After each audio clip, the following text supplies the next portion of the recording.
the burdens grow greater. He sendeth more strength when the labors increase. To added affliction he addeth his mercy. To multiply trials his multiplied peace. His love has no limit, his grace has no measure, his power has no boundary known unto men. For out of his infinite riches in Jesus he giveth and giveth and giveth again. When we have exhausted our store of endurance, when our strength has failed ere the day is half done, when we reach the end of our hoarded resources, our Father's forgiving is only begun. His love has no limit, his grace has no measure, his power has no boundary known unto men. For out of his infinite riches in Jesus he giveth and giveth and giveth again. All right, great job on that. Thank you for your singing. You may be seated.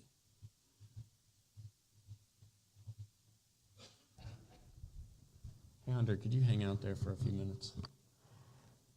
All right. Well, good evening. If you would open your Bibles to the book of Hosea. Hosea is the first in the order of the canon. It's the first of the minor prophets. So it follows Daniel, the last of the major prophets. And so Hosea is what we're going to be looking at tonight. And if you would, flip to the first slide. Sorry, Hunter. Look, there's a picture of Hosea. The dates there are estimates, 760 to 700. We'll talk about this a little bit, but if you go ahead and flip to the next one. On our timeline of minor prophets, I don't know if you can see that very well, but Hosea, we've already done Obadiah, Joel, Jonah, and Amos. And so Hosea's time of prophesying, it overlaps with Jonah, Amos, Isaiah, Micah. And so all of those people, Hosea's prophecy overlaps with. And at least one place that I read, Matthew Henry, his commentary in the introduction to Hosea, he says this: the Jews reckoned that he prophesied nearly 80 years, which, by the way, is 90 years. That's kind of the longest estimate of his time. So that, as Jerome observes, he prophesied of the destruction of the kingdom of the 10 tribes when it was at a great distance, and lived himself to see and lament it, and to improve it when it was over, for warning to its sister kingdom. So he prophesied before, during, and after some of these other prophets. And so if you go ahead and flip to the next one, Hunter, we're going to do all these at the beginning, and then you can sit down. This is a picture I found on the internet, but basically, if you look at this this section right here, it's got Amaziah, Uzziah, Jotham, Ahaz, and Hezekiah. His prophecy went from Uzziah all the way to Hezekiah, and you'll find that in chapter number 1, verse 1. So the book of Hosea says, the word of the Lord that came unto Hosea, the son of Beeri, in the days of Uzziah, Jotham, Ahaz, and Hezekiah, kings of Judah, and in the days of Jeroboam, the son of Joash, king of Israel. So he started while Jeroboam was still king of the northern kingdom, And of course, then Uzziah was king of the southern kingdom. And he went at least until Hezekiah. And I put that arrow there because that ends right after Hezekiah becomes king. But we don't know how long he prophesied. And so either way, even in the smaller amount of time, that spectrum, it's still probably the longest amount of time that any of the prophets prophesied. It was a long time. And that's kind of unique. And it's unique also because when you begin to look at the life of Hosea, it was not an easy life, and yet he had to live it for such a long time. And we'll understand that as we go through it. And so, Hunter, if you want to hit, I think there's one more. Yeah, I'll leave this one up here. Not that you can really see it, but you can go ahead and sit down, Hunter, and this will be the last one. So this is a division of the book into basically, if you divide it into two sections, the first 3 chapters are there on the left, the marriage, the separation, and the reunion. And then from chapters 4 to 14 is God dealing with the nation of Israel. And so, actually, do me a favor, Hunter, or Joshua, somebody, if you want to go, just put it to the next one, or else you'll be staring at that, trying to read it the whole time, and you'll be squinting like this, and I'll know what you're doing. And then I'll get distracted, because we're all distracted. I don't know why I even put that up there. You can't read it. So, all right, we'll leave it at that. So, the book of Hosea is, it's the first of the major or the minor prophets that's in the book. Some people believe probably they put it first because it's the largest. It's very similar to some of the other prophets. It doesn't really matter why they put it there, but it's the first that you find there. And it's one of, in my opinion, one of the stranger narratives in the Bible, especially with the concerning the prophets. The first 3 chapters deal with kind of a narrative of Hosea and of his wife and of their children. And then the last, from chapters 14 and on, is God dealing, or God using what happened with Hosea and revealing it as prophecy toward the nation of Israel, specifically the northern nation, which he refers to as Ephraim. And so Hosea was this prophet. We don't know much about him. It says here that he's the son of Beri, or Beri, and according to certain historians, he was of the tribe of Issachar, which was a northern tribe. And most likely he was. Most of his prophecy is to the north, although he references the south. But of course, almost all of the prophets do, because if you were a prophet, you were a man of God, and what you wanted was to be in Jerusalem. And so their mind was always on Judah, no matter if they were in Judah or if they were in the northern kingdom, their mind was there. And so he's a prophet who, he obviously lived a very long time and prophesied a very long time. And when you read through this book, you'll notice that there are many references in the book of Hosea, or many references in the New Testament to the book of Hosea. It's one of the most referenced of the minor prophets. It may be the most referenced, I'm not sure. But a few of those I'll point out to you. If you look here in Hosea chapter 1, verse 10, it says, "Yet the number of the children of Israel shall be as the sand of the sea, which cannot be measured nor numbered. And it shall come to pass that in the place where it was said unto them, Ye are not my people, there it shall be said unto them, Ye are the sons of the living God." And then again in chapter number 2, verse 23, it's a similar thing. It says, "And I will sow her unto me in the earth, and I will have mercy upon her that had not obtained mercy. And I will say to them which are not my people, Thou art my people. And they shall say, Thou art my God." And then in the New Testament, in Romans chapter 9, verse 25, it says, "As he saith also in Hosea," that is Hosea, "I will call them my people, which were not my people, and her beloved, which was not beloved." And then in 1 Peter chapter 2, verse 10, he writes, "Which in time past were not a people, but are now the people of God, which had not obtained mercy, but now have obtained mercy." And so they reference back to that, what Hosea wrote about, which is an interesting thing. Hosea is not considered the most popular book in the Old Testament, and yet, man, a lot of people look back at him. Even Jesus did. If you look in Hosea chapter 6, verse number 6, he says, "For I desired mercy and not sacrifice, and the knowledge of God more than burnt offerings." In Matthew chapter 9, verse 13, it says, "But go ye and learn what that meaneth, I will have mercy and not sacrifice. For I am not come to call the righteous, but sinners to repentance." And then turn with me to Hosea chapter 10. We'll read verse number 8. It says, "The high places also of Avon, the sin of Israel, shall be destroyed. The thorn and the thistle shall come up on their altars, and they shall say to the mountains, Cover us, and to the hills, Fall on us." And in Luke chapter number 23, verse 30, it says, "Then shall they begin to say to the mountains, Fall on us, and to the hills, cover us." And Jesus, of course, is talking about, the same as Hosea, they're going to talk about what happens at the end. When destruction comes, they would rather die and be crushed than to go through that. Then if you look at Hosea chapter 11, verse number 1, it says, "When Israel was a child, then I loved him and called my son out of Egypt." In Matthew chapter 2, verse 15, it says, "And was there until the death of Herod, that it might be fulfilled, which was spoken of the Lord by the prophet, saying, Out of Egypt have I called my son."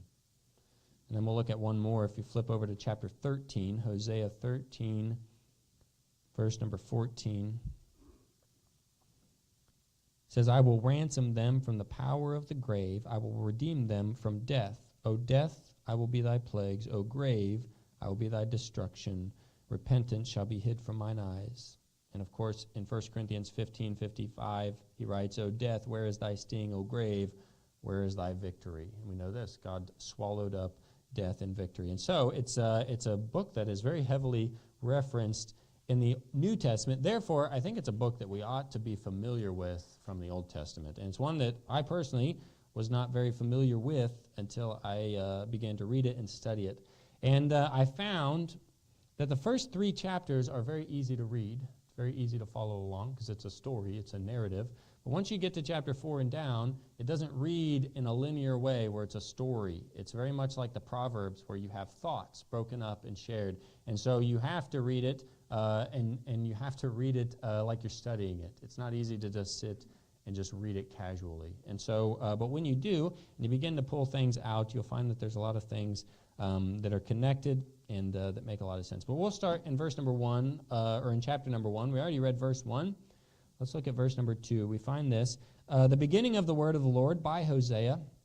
And the Lord said to Hosea, Go, take unto thee a wife of whoredoms and children of whoredoms, for the land hath committed great whoredom, departing from the Lord. So he went and took Gomer, the daughter of Diblaim, which conceived and bare him a son." And so we'll talk about the sons later. But you'll find God told him, you know, this is a little bit different than most of the prophets where God would say, "Go tell the people, go say." But he told, I'm gonna call him Homer. I'm going to call her something else. He told Hosea, "Go and do something. You're going to go do something. And what you're going to do is marry. You're going to go take yourself a wife." But it's not probably the wife that he wanted to marry. It's probably not the wife that he would have dreamed he was going to marry. He told him to take a wife of whoredoms. That would be a prostitute. And so he's asking him to take a wife that is a woman of sin, who's living in sin, and who is coming out of sin. He said, "I want you to take her and marry her." And so he does. And the reason he gives for this, he says in the end of verse number 2, he says, "For the land hath committed great whoredom, departing from the Lord." So what's going to happen is Gomer, his wife, is a picture of Israel, and Hosea is a picture of God. And he said this, "Israel has sinned. They've left me. They've gone after other gods. They've gone away from the things I told them to do, and they've gone after things that they shouldn't." And throughout the Old Testament, there's multiple places where God references his relationship to Israel as that, like a marriage. And there's a lot of places in the New Testament where God accuses his people of adultery. Not necessarily the sin between a husband and wife, but the sin between God's people and him, that they've left him. And so Hosea, in this, he's going to, number one, he's going to understand himself, I think, some of the pain that God has dealt with, if we can call it that, what God is feeling by his own people leaving him. But also, he's supposed to show to Israel their own sin by what's going on with him. And so that's what he does. He marries a woman named Gomer, a daughter of Diblaim, which conceived and bare him a son. And so now he has a son. In verse number 4, it says, "And the Lord said unto him, Call his name Jezreel, For yet a little while, and I will avenge the blood of Jezreel upon the house of Jehu, and I will cause to cease the kingdom of the house of Israel. And it shall come to pass that day that I will break the bow of Israel in the valley of Jezreel. And so he has a son, and he's going to have 3 children, or she's going to have 3 children. And each one is given a name, and the name is in itself prophetic. He says, name him Jezreel. Jezreel means God sows or God scatters seed. To sow seed is to scatter it. And so what he's saying is that Israel is going to be scattered like seed. It's going to be thrown out there. And of course, we know that that happens to Israel, but he specifically talks about the sin of Jehu. It's going to come upon the house of Jehu. And so that happens because the sons that were descendants of Jehu were kings. The thing is gone. I told him to turn it off. But the king there, Jeroboam, the king there that's in the northern kingdom, is one of the descendants of Jehu. And he says he's going to be done. And it ends with the last of those is killed and removed after only ruling for 6 months. And so he's judging one man, his own descendants, but then also he says this, not just that, but I will cause to cease the kingdom of the house of Israel. And you know that happens when Israel is carried away by Assyria. They don't become a kingdom again. They're done. They're like the northern kingdom. They don't become a kingdom again. They don't become a national power. Their history is basically, it's kind of a mix. And what happens is they become a mixture of people with the people around them. And by the time you get to the New Testament, they're Samaritans.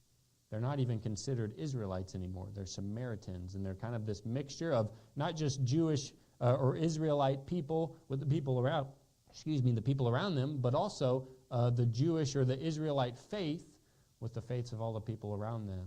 And so the Jewish people, which they're called Jews because they're from Judah, they look to the Samaritans, who are the descendants from those that were dispersed or scattered from Israel. They look down on them. They call them dogs because they're not like us. They've been polluted by the blood of other people and by the religion of other people. And so this Jezreel, this name, he names his son this, because it's a picture of what's going to happen.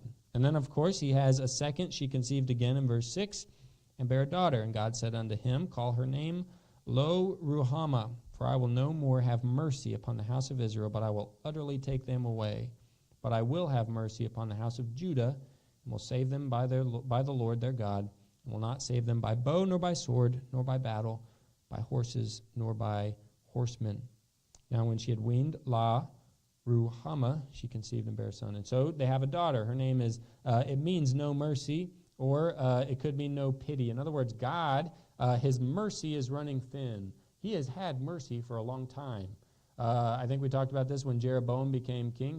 That was 140 years after the split, and he's been king for a while. And so you're pushing on a couple hundred years of wickedness and evil going on. He's had mercy because they still exist, because they're still able to do all of those things. And what he's saying is, man, judgment is right around the corner. And then he has another son, verse 9, and God said, call his name Lo-Ammi, for ye are not my people, and I will not be your God. And that literally means not my people. You're not my people. What a harsh thing. Well, imagine if God showed up today in our church and said, because of your sins, you're not my people anymore. What would you do? It's like looking at your child or your parent looking at you and say, you're not my son anymore. Man, that would just cut. And it should. I think it should cut. There's some people that would look at that and say, fine, I don't care anyway. I think Israel looked at God and said, we don't care anyway. That's before judgment came, by the way. After it comes, it's a different story, and that's often how it comes. This story reminds me somewhat of the prodigal son who left his parents, took his wealth and wasted it on riotous living, and when he finally came to himself was when he had nothing. When he went through judgment, when he got to a place of torment, is when he finally realized, I got to do something. And that's when he had respect unto his father and unto his house. And so Israel is going to face a similar thing. And there's a couple of implications, I think, from this name, not my people. It's not just that Israel, who has always been God's people, he would say, you're not my people anymore. But looking ahead, and we already looked at this as those New Testament references, they use it to mean this. there are people who are not my people now in the Old Testament who will be. Right? The Apostle Paul's talking about there are Gentiles who at that time were not God's people, but now the definition of God's people is opened to all who believe. You don't have to be an Israelite to be God's people, and I think that for us is good news, and that is the definition of the good news. So he marries a woman. She's a daughter of harlots. That's what she did. And the thing is, though, when if this was a Hallmark movie, he would have saved her out of that, and they would have lived happily ever after. But this is not a Hallmark movie, or maybe it is, but Josh was telling me there's a movie based on this. Sounds interesting. But what happens is she does not stay away. Look at verse number 2, or chapter number 2, verse 1. Say ye unto your brethren. This is Hosea speaking to his children. Say ye unto your brethren, Ami, that's Lo Ami, the brother, and to your sisters, Ruhamah, plead with your mother, for she is not my wife, neither am I her husband. Let her therefore put away her whoredoms out of her sight, and her adulteries from between her breasts. Lest I strip her naked and set her as in the day that she was born, and make her as a wilderness, and set her like a dry land, and slay her with thirst. And I will not have mercy upon her children, for they be the children of whoredoms. For their mother hath played the harlot, she hath conceived them. She that conceived them hath done shamefully, for she said, I will go after my lovers that give me my bread and my water and my wool and my flax, mine oil and my drink. And so what happens, they get married, and she goes back to her sin. She commits adultery, she leaves, she does what she wants. And it's a picture, and it's a perfect picture of Israel and God. God brought them out of sin, right? They were in Egypt. And even before that, God brought Abraham out of Ur of the Chaldees, a place that was a place of pagan worship, that they didn't worship the true God. And he established a nation. He brought them out of Egypt. He separated them from the rest of the world, and they ultimately went back to the sin that God saved them from. They committed adultery with others and left God. And so he's pleading, go to your mother and tell her to stop, to leave that behind. Similarly, God sent his messengers to Israel to do the same, to plead them to turn. So then you find he's pleading with her. He has his children plead for her. But then in verses 6 and 7, he tries to keep her from going back to that. And therefore, behold, I will hedge up thy way with thorns, and make a wall, that she shall not find her paths. And she shall follow after her lovers, but she shall not overtake them. She shall seek them, but shall not find them. She shall say, I will go and return to my first husband, for then was it better than with me than now. And so it's this idea that he's going to put up walls to keep her from going after that maybe she'll realize, I should stay with my first husband. Maybe I should go back. But of course, she doesn't. She continues in sin. And so this is that second part where he marries her, brings her to himself, and then she leaves. And of course, that's a picture of Israel doing the same. And really, you can make the case that that's a picture of mankind who was with God at the beginning and then left God. Right? We all, like sheep, have gone astray. We all have followed after sin. But you'd think when we get to a point where we understand the truth, we'd return to God and we'd stay. Proverbs 26, verse 11 says this, as a dog returneth to his vomit, so a fool returneth to his folly. And so often people are fools, returning to their sin and to their folly. And so he leaves her, and there's a lot more written about this and a lot more that's written about Israel and the picture that it's made. But I want you to look down in verse number 1 of chapter 3. Then said the Lord unto me, go yet, love a woman beloved of her friend, yet an adulteress, according to the love of the Lord toward the children of Israel, who look to other gods and love flagons of wine. So I bought her to me for 15 pieces of silver, and for an omer of barley, and an half omer of barley. And so God says, I want you to go, and I want you to love her with the same love that God had for Israel. The Israel who said, I would rather have other gods, I'd rather have wine than you, God still loved them. And we know that because we've learned it since we were kids, right? We grew up with that. We learned it. We know it because we hear about it all the time. But think about what it really means. It means the exact same as Hosea going to purchase back his own wife because she left him to follow after her own desires and her own lust.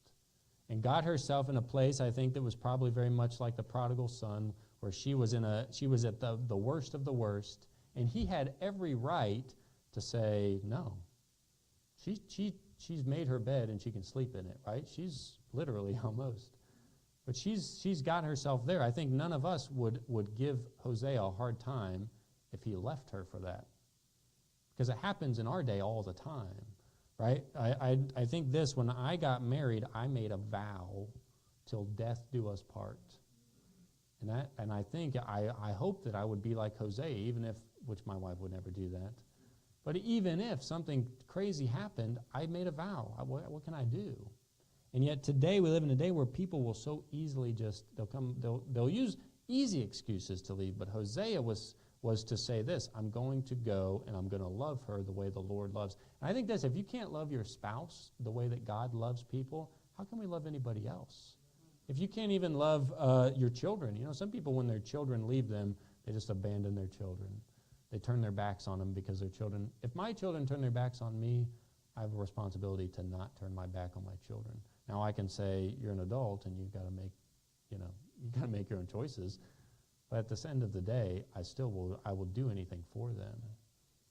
And yet, so Hosea was to be a picture of God, not just in the fact that his wife would go and commit adultery, but that he would go and purchase her back to himself. And so that's what he does. He purchases her back. And in the same way, God would bring Israel back to himself, which he will do. We know this. God does it with Judah.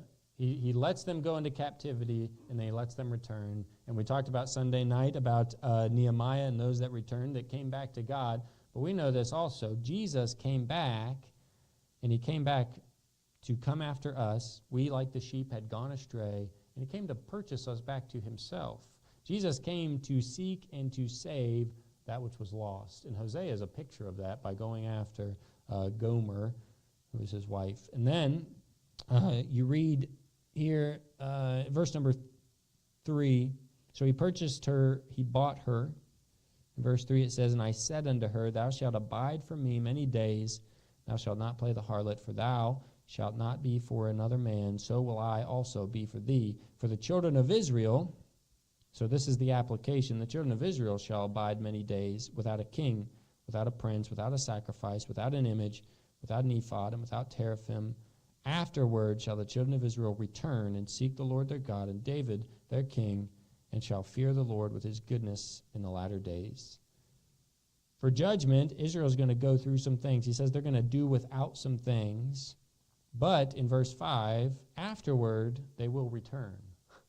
They are going to return. And I think the Bible doesn't say it, so this is my opinion, but I think when Gomer returned to Hosea, I think she stayed with him, because that's what's supposed to happen with Israel. That's a picture of Israel in the last days. It hasn't happened yet, but it will. They're going to return, and then they're going to stay, and they're going to be with him forever. But it says there they're going to have to do without some things, a king. Hosea would be the last king of the northern kingdom. And when he's gone and he's taken and the people are taken away by Assyria, they're never going to have a king again. Zedekiah would be Judah's final king. When Judah is carried away by Nebuchadnezzar, they don't have a king again until Jesus Christ. He's the king, and he's not just the king of Judah, but he becomes the king, really, the king of kings. And so the prophecy is they will be without a king until they return to the Lord. Then they'll have what? The king that is David the king, the son of David, which is Jesus. It says they'll be without a prince. I think this is the one that would take over. If there was a prince, then you'd have another king, but there's not even going to be a prince. There'll be nobody there to take up the crown. It says they'll be without sacrifice. There'll be no way for them to offer the sacrifices from the law to atone for their sins. We know this. They won't even have a temple. When Babylon came and carried Judah away, they destroyed the temple. They burned it with fire, and then Nehemiah had to rebuild it. And then, of course, once again, the temple was standing when Jesus was there, and Titus came through and destroyed it, and it's still not rebuilt. One day it will be, And during the tribulation period, they'll be offering sacrifices on it, again, until the Antichrist offers the abomination of desolation. And so we know this, though, that one sacrifice has come, and that was Jesus Christ. He came. He was the final sacrifice, the final one that was needed. It says in Hebrews chapter 10, verse 10, by the which will we are sanctified through the offering of the body of Jesus Christ once for all. He was it. He was the last one. And then it says they would be without an image.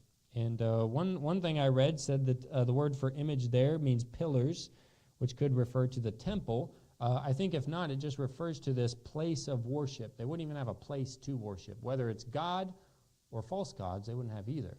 They're not going to be able to worship. He says an ephod, they'd be without the ephod. That, of course, is the garment worn by the high priest. They're not going to have a high priest. After the time of the captivity, we know that Judah had high priests, and the last high priest that you read about is Caiaphas in the New Testament. You know what he did? He put Jesus up on the cross. You know, I think the high priest, and then you find out in Hebrews, Jesus Christ becomes our high priest, the last one, once and for all. And then it says teraphim. They'd be without teraphim. That's a word used for idols, or for, I think, like a platform for idols. And again, I think it's this. They're not going to be able to worship God. There's going to be a period where they're not going to have God, but they're also not even going to have their own gods. And it's like God giving you the choice. You can have what I want for you, or you can have what you want. People choose what they want, and eventually they lose that, and now you don't have either. And that's what's going to happen to Israel, especially the time when they're in captivity. They don't even have their own lives.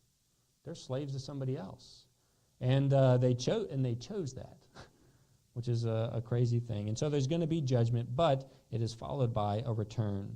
There's going to be a time when they come back, and of course this speaks to the last days. The word there, afterward, often is a key word, and it speaks of the last days. It's after everything else happens. At the end, shall the children of Israel return and seek the Lord their God, the King of David, and shall fear the Lord and his goodness in the latter days, the end times. We know this in Galatians chapter 4, verse 4 and 5. It says, but when the fullness of time was come, God sent forth his Son, made of a woman, made under the law, to redeem them that were under the law, that we might receive the adoption of sons. Part of that prophecy has already come. When Jesus Christ came, it says it was the full. When the time came, God sent his Son, and he began to save, and God began to bring people to himself. But not nation as a whole, not Israel as a whole, but one day they will return to him. And then when you get to chapter 4, really chapter 4 through 14, as I mentioned, is it's arranged kind of like the Proverbs, where it's a series of thoughts and of sayings, not really a sermon. I guess it's like some sermons, but it's not really a sermon like a lot of the other prophets. When you read through those books, you can read a chapter and it's a coherent, it's a thought from beginning to end. You get to this and there's several thoughts. But what you'll find is there are themes throughout it that are repeated and that are brought back again. And you'll also find God refers to the northern nation of Israel as Ephraim a lot in this chapter, which I thought was interesting. You don't find that in a lot of books. But Ephraim, probably the reason is that Ephraim was the dominant tribe of the northern kingdoms, which is interesting in itself because they were a sub-tribe of Joseph. You remember Joseph had two sons, Ephraim and Manasseh, and Ephraim was the younger.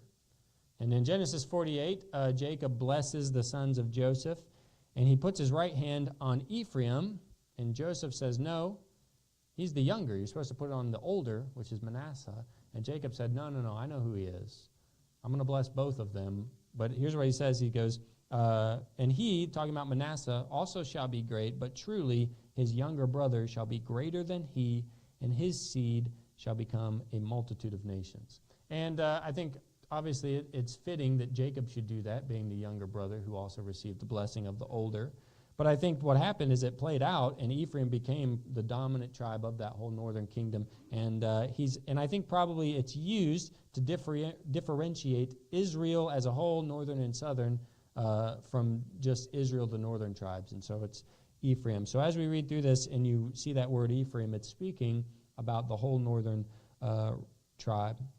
I mentioned this. When you read that first part there of Hosea and Gomer, there's the picture is God's relationship with Israel. And so as we read through chapter 4 down through 14, we're not going to read all of those, by the way, every single verse. But as we go through it, that's what the picture is brought out. Everything that Israel did was pictured by what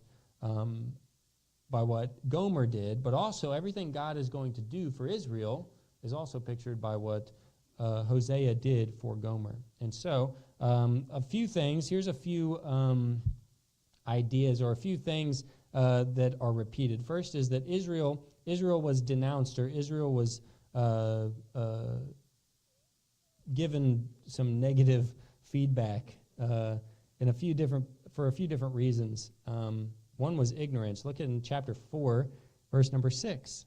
It says, "My people are destroyed for lack of knowledge, because thou hast rejected knowledge. I will also reject thee, that thou shalt be no priest to me, seeing thou hast forgotten the law of thy God. I also will also forget thy children." And so one of the things that they did was they didn't just forget, but they rejected knowledge. It's one thing to not be told something, it's another to reject it. I went to school, so I have no excuse to not know all the things I'm supposed to know. The things that I don't know are the things that I rejected. I just chose not. Now, as things change, and depending on where you live and the crazy stuff that some places are teaching in school, you may not have a reason to be ignorant. But another thing that they were charged with is idolatry. Look at verse number 12. "My people ask counsel at their stocks, and their staff declareth unto them. For the spirit of whoredoms hath caused them to err, and they have gone a whoring from under their God." They were going to, not to the temple, not to the prophets, but they were going to their stocks and to staffs, and they were going to these places, the high places, to ask for guidance. And you know what the answers they got were? Whatever it is they wanted. Verse number 17, "Ephraim is joined to idols. Let him alone." They were charged with immorality. Look at chapter 5, verse number 3. "I know Ephraim, and Israel is not hid from me. For now, O Ephraim, thou committest whoredom, and Israel is defiled." Of course, that's repeated. It's repeated throughout this book. I only put one instance in there, but that's one. And so they were denounced. God said, here's what you've done, and you're guilty.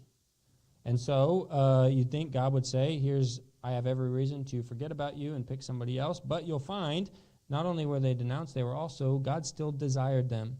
In chapter number 6, verse number 4, he writes, "O Ephraim, what shall I do unto thee? O Judah, what shall I do unto thee? For your goodness is as a morning cloud, and as the early dew it goeth away." God still wanted them to be his people, even when they were sinful.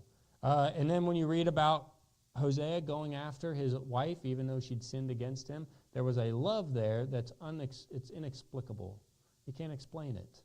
Yet that's the love God had for you and me, and so it's spelled out there. And so they were still desired. There's a lot of metaphoric descriptions of Israel. I'll read a few of them to you. In chapter 4, verse 16, "For Israel slideth back as a backsliding heifer." That's a good one, isn't it?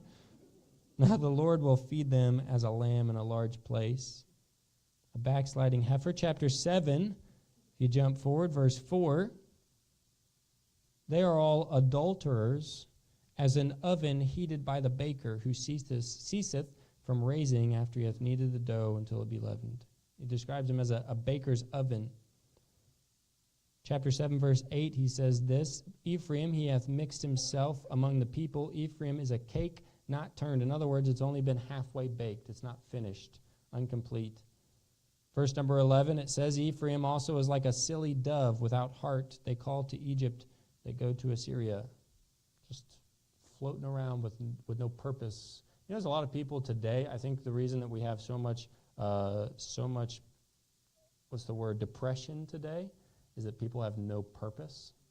You know, you have purpose, it'll help you get through a lot. Help you get through difficult times, because I have a reason to get through difficult times. People who are often just very depressed, and especially when it comes to youth and kids, it's because they've not been given a purpose. They're told that they're special, but there's no reason why, right? Because boys and girls are all the same. There's no reason to be a boy. There's no reason to be a girl. You can be whatever you want. there's no reason to achieve because you're not going to get first place because everyone gets a participation award, right? There's no purpose, there's no ambition. I heard somebody say the other day they work with science, and they have all of these interns come and help them at these labs, and they say what they've noticed in the last several years is that these people have no ambition. They just are there, and they want to be told what to do, but they're not trying to do anything. And I don't know why that is, but you can see why that would lead to depression and anxiety, is because I have no purpose. We need purpose in life. The children of Israel had a purpose, and they left it to go do what it is that they want. You and I have a purpose. If it's not doing whatever it is that you want, it's got to be doing something. And for us, it's doing what God wants. And so he accuses them of that. In chapter 7, verse 16, he says this, though I have bound and strengthened their arms, nope, that's verse 15. Chapter 7, verse 16. They return, but not to the Most High. They are like a deceitful bow. Their princes shall fall by the sword for the rage of their tongue. They shall be their derision in the land of Egypt. I think also in, let me go back to chapter 3.